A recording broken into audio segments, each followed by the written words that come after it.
Avez-vous déjà senti que la vie était injuste, que d'autres recevaient des opportunités que vous méritiez?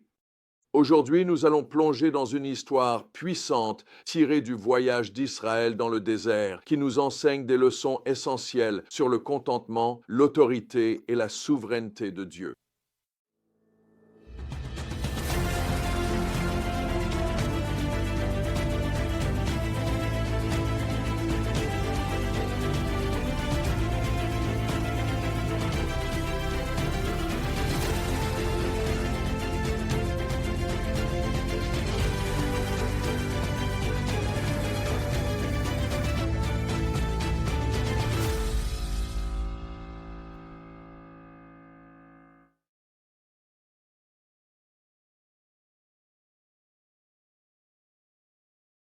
La vérité clé aujourd'hui est la suivante. Dieu établit l'autorité pour notre bien, et remettre en question cette autorité découle souvent de l'insatisfaction et de l'orgueil, ce qui conduit à de graves conséquences. Nous allons explorer les chapitres 16 et 17 du livre des Nombres sur la rébellion de Corée et le miracle du bâton fleuri d'Aaron. Ces événements se sont produits pendant les errances d'Israël dans le désert, une période d'épreuve et de purification pour le peuple de Dieu. L'histoire commence avec Corée, un lévite qui rassemble 250 chefs israélites pour contester l'autorité de Moïse et d'Aaron. Leur reproche, vous allez trop loin, toute la communauté est sainte, chacun d'eux, et le Seigneur est avec eux. Pourquoi donc vous élevez-vous au-dessus de l'assemblée du Seigneur? À première vue, cela peut sembler raisonnable. Après tout, Dieu n'avait-il pas appelé tout Israël à être un royaume de prêtres? Ici, il y a un problème fondamental.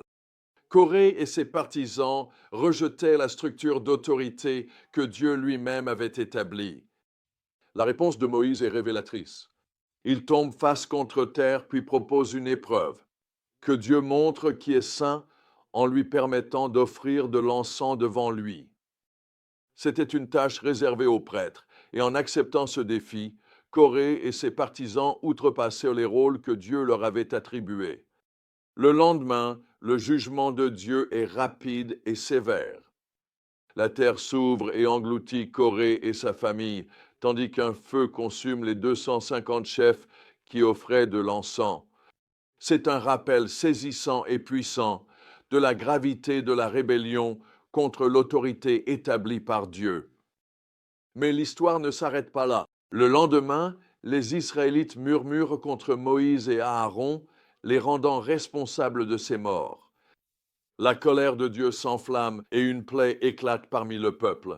Elle n'est arrêtée que lorsque Aaron, sur l'ordre de Moïse, court au milieu de l'assemblée avec son encensoir, faisant l'expiation pour le peuple. La plaie prend fin, mais pas avant d'avoir emporté au total 14 700 vies. Pour trancher définitivement la question du sacerdoce, Dieu ordonne à Moïse de recueillir les bâtons des chefs de chaque tribu, inscrivant le nom d'Aaron sur le bâton de Lévi. Ces bâtons sont placés devant le Seigneur pendant la nuit, et le lendemain matin, le bâton d'Aaron a non seulement bourgeonné, mais aussi produit des amandes. Ce signe miraculeux confirme le choix d'Aaron par Dieu pour le sacerdoce. Cela sert de rappel durable au peuple. Pourtant, leur réaction est la peur. Nous allons mourir, nous sommes perdus, nous sommes tous perdus. Alors, que pouvons-nous apprendre de ces événements dramatiques? D'abord, l'insatisfaction est dangereuse. Corée et ses partisans étaient insatisfaits des rôles que Dieu leur avait attribués. Ils en voulaient plus, et cela a conduit à leur perte. Combien de fois nous plaignons-nous de notre situation, oubliant que Dieu nous a placés exactement là où il le souhaite? Lorsque l'insatisfaction prend racine dans l'envie, elle devient encore plus dangereuse. L'insatisfaction de Corée peut en effet être considérée comme une violation flagrante du commandement Tu ne convoiteras pas ou bien Tu n'envieras pas, qui est le 10e des 10 commandements. Beaucoup d'entre nous ne réalisent pas à quel point l'envie peut être dévastatrice.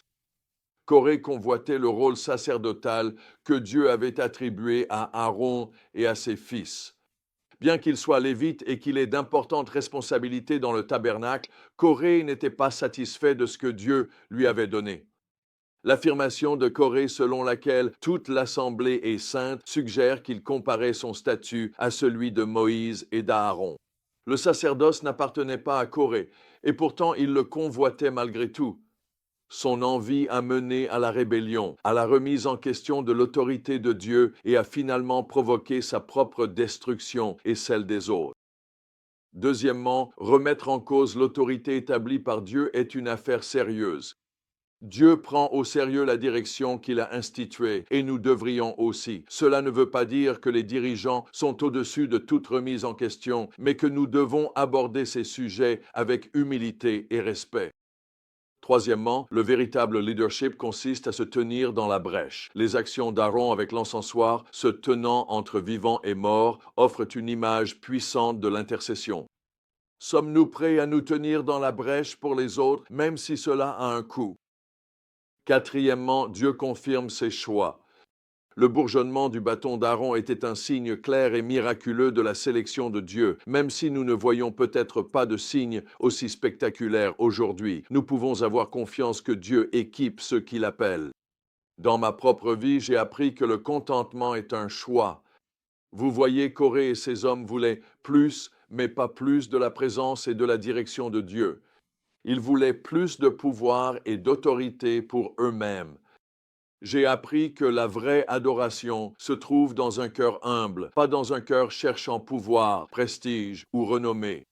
La véritable paix vient du fait d'accepter la place où Dieu m'a mis et de servir fidèlement dans cette fonction. S'il veut que j'aie plus de responsabilités, alors c'est lui qui m'élèvera, mais cela doit venir de lui. C'est ma responsabilité d'être un serviteur fidèle. C'est sa responsabilité de me placer là où je dois être.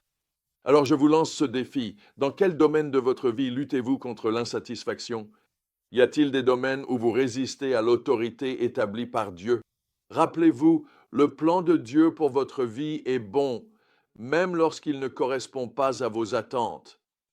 Le Dieu qui a conduit Israël à travers le désert, qui a confirmé Aaron comme grand prêtre, est le même Dieu qui agit dans votre vie aujourd'hui. Il vous invite à faire confiance à son plan, à servir fidèlement là où il vous a placé et à respecter les autorités qu'il a établies. Pour conclure, je vous invite à prendre un moment de réflexion. Comment cultiver un cœur rempli de contentement dans vos circonstances actuelles? Y a-t-il des domaines où vous devez vous soumettre à l'autorité que Dieu a mise dans votre vie? Qu'est-ce qui changerait si vous acceptiez pleinement le plan de Dieu pour vous, même s'il est différent de ce que vous aviez imaginé? Faites confiance à Dieu et avancez avec un profond contentement et une soumission sincère à son plan parfait.